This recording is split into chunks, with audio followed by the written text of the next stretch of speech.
Bienvenue à tous pour une nouvelle émission 100% quintet à l'occasion d'un événement important. Le samedi 5 avril sur l'hippodrome de Vincennes, le prix Kerjak a été retenu comme épreuve quintet avec 13 partants au départ, des trotteurs âgés de 6 à 11 ans sur les 2700 mètres de la grande piste. Sans plus tarder, nous passons au tableau des partants. Le numéro 1, Dardozac, qui est le premier élève de Mathieu Abrivard. Il aura fort à faire ici pour cette tentative de rentrée, d'autant qu'il est un peu hors catégorie face au meilleur. Le numéro 2, Jimmy Ferro BR, a gagné sa course au cours du meeting d'hiver, mais ici, il évolue à un tout autre niveau et la tâche sera assez compliquée. Il faudra sans doute le revoir à l'étranger ce printemps ou alors lors de courses fermées à Vincennes. Le numéro 3, FaceTime, a retrouvé toutes ses sensations au cours du dernier meeting d'hiver. C'est le deuxième élève de Mathieu Abrivard et sans doute celui qui détient le plus de chance. Il va ici tenter de se glisser à l'arrivée. Le 4, Gaspard de Brion, a couru en amélioration à Caen lors de sa plus récente tentative. Il est déféré des 4 pieds, ça fait un long moment qu'il ne l'a pas été et il retrouve a priori de bonnes sensations aussi.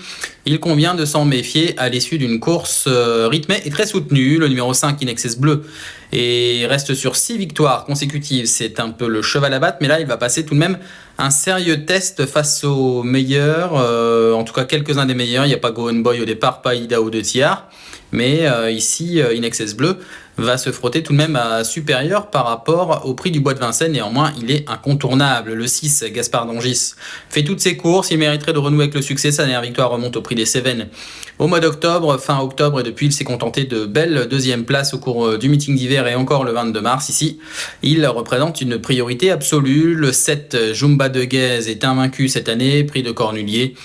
Prix de Paris avec la manière, elle fait une petite rentrée, en tout cas 6 semaines d'intervalle, mais elle s'annonce également extrêmement redoutable. Le 8, Inmarosa, est une autre jument au départ de ce quintet. Elle reste sur sa 4e place du prix de Paris et également une 2e place dans le prix de France. Elle a retrouvé également toutes ses sensations et ici elle peut se glisser à l'arrivée. Maintenant il va falloir tout de même un bon parcours. Le 9, Elvis du Vallon, s'est classé 3e pour son retour en France après des victoires à Mons cet hiver. Il fait partie des possibilités en fin de combinaison. Emeraude de B a trouvé son jour au niveau groupe 1 à l'âge de 11 ans à Cagnes. Elle a gagné assez facilement tout en faisant le tour d'étonnant.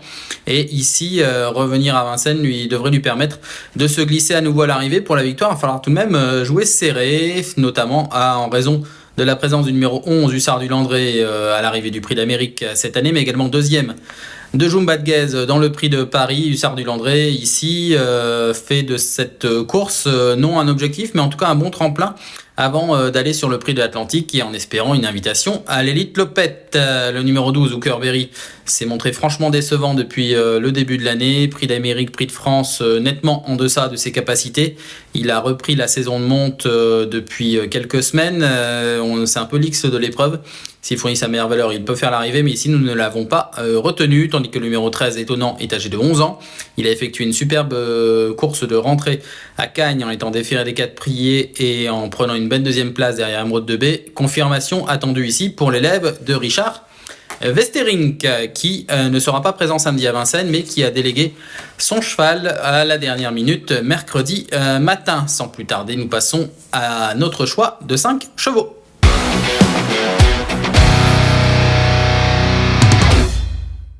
Et pour commencer notre sélection de 5 chevaux, nous avons placé en tête une jument invaincue au cours de l'année 2025. Jumba de Guèze est entraînée par Nicolas Bazir et drivée par Jean-Michel Bazir. Victoire dans le prix de Cornier de façon convaincante, mais également dans le prix de Paris en faisant quasiment 3 mm tête et corde. Elle s'est montrée impériale. Cette Jumba de Guèze est en pleine évolution.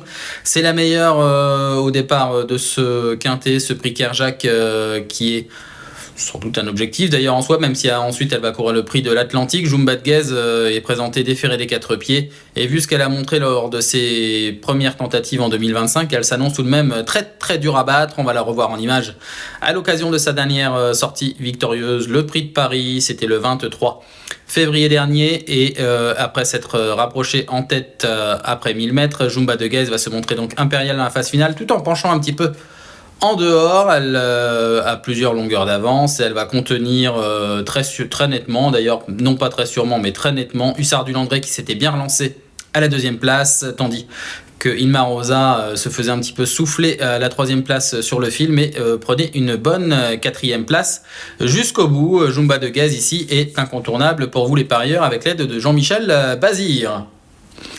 Nous avons placé en 2e position le numéro 6, Gaspard d'Angis, un cheval qu'on apprécie beaucoup.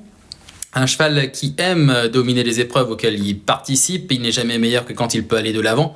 Ça a été le cas en partie lors de sa tentative que l'on va revoir en image, le Prix du Luxembourg, un retour derrière l'autostart. C'était les 2100 mètres le 25 janvier dernier, le cheval avait pris un départ volant avant de se laisser déborder en haut de la montée par FaceTime. Et ce Gaspard d'Angis s'était fort bien relancé dans la phase finale, on le voit ici plongé à l'intérieur de FaceTime à l'entrée de la ligne droite et se saisir de la 2e place en s'exprimant uniquement dans les 200 derniers mètres. Il ne pouvait rien faire par contre In Excess Bleu qui avait fait le tour du peloton progressivement au cours du dernier kilomètre, négocié le dernier tournant à 3 et s'est imposé très sûrement. C'était sans doute la plus belle victoire de son meeting d'hiver pour In Excess Bleu à l'occasion de ce prix du Luxembourg. Avec l'âge, on a le sentiment qu'In Excess Bleu est encore meilleur sur les 2100 mètres. Mais pour revenir au numéro 6, Gaspard d'Angis, ici, il est capable de mener sa tâche à bien, de jouer un tout premier rôle avant de se diriger vers le Paralympia Travette début mai sur l'hippodrome d'Åby en Suède. Ce Gaspard d'Angis a encore vraiment de très belles choses à faire. Il réalise une superbe carrière après une très belle période durant le GNT et une confirmation l'année dernière. Gaspard d'Angis, le numéro 6, est donc placé en 2e position, juste devant le numéro 5, In Excess Bleu. In Excess Bleu qui sera sans doute le favori de beaucoup, mais que nous avons préféré placer en 3e position. Plusieurs raisons à cela. Il court de façon rapprochée. C'est un cheval qui aime quand même avoir un peu de temps entre les courses. Et 2 semaines, on a le sentiment que, vu la dernière sortie victorieuse de ce In Excess Bleu, cette victoire peut avoir laissé des traces. On va la revoir en image d'ailleurs. C'était la victoire dans le prix du Bois de Vincennes, c'était le 22 mars dernier, il y a donc tout pile 2 semaines, et In Excess Bleu avait tourné autour de Gaspard d'Angis durant le dernier kilomètre. Il s'était progressivement rapproché des premiers, un Gaspard d'Angis qui s'était montré particulièrement volontaires en allant de l'avant. Ils vont nous offrir une très belle lutte dans la phase finale et In Excess Bleu va prendre l'avantage vraiment dans les tout derniers mètres. On le voit, c'est à toi, à moi jusque dans les derniers mètres et In Excess Bleu va arracher la décision au courage. Attention, tout de même, c'est des vrais combats que ces épreuves avec beaucoup de rythme et également beaucoup de batailles dans la phase finale. C'est tout de même pas délicat, mais en tout cas, il faut tout de même prendre conscience qu'il faut récupérer dans ce type d'épreuve et on aurait préféré quand même 1 à 2 semaines de plus pour In Excess Bleu. D'ailleurs, à l'occasion de cette dernière tentative, on a vu FaceTime prendre la 3e place en léger retrait, un FaceTime qu'on va revoir ici dans ce quintet et qui porte le numéro 3. En 4e position, nous avons placé le numéro 11, Hussard du Landré, un placé de Prix d'Amérique cette année, avec l'aide de Johan Le Bourgeois, et également 2e du Prix de Paris, on a pu le voir en milieu d'émission.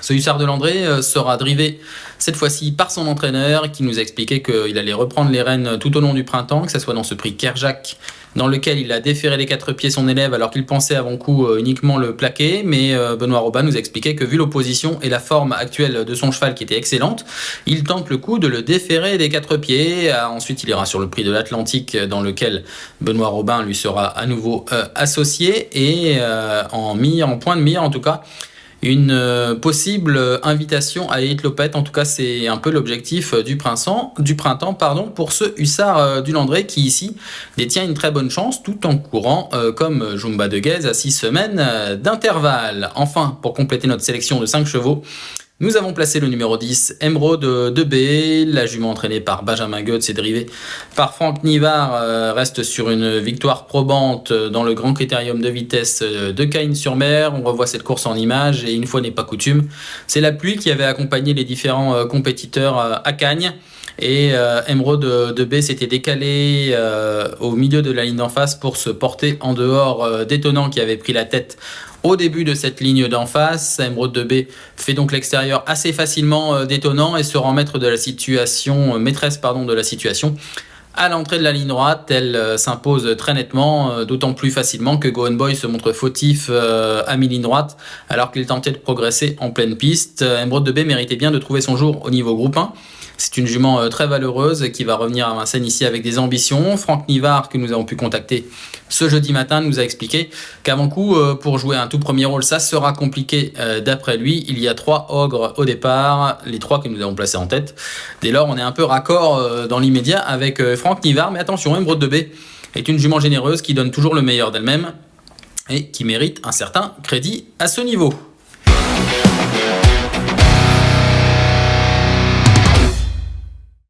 Nous passons à la récap de notre sélection de 5 chevaux, qui est donc dans ce prix Kerjak, un petit prix d'Amérique, on a envie de dire. Jumba de Guez ne l'a pas disputé cette année, mais elle y sera sans doute au départ l'année prochaine si tout va bien. Nous avons placé donc en tête le numéro 7, Jumba de Guez, drivé par Jean-Michel Bazir, invaincu.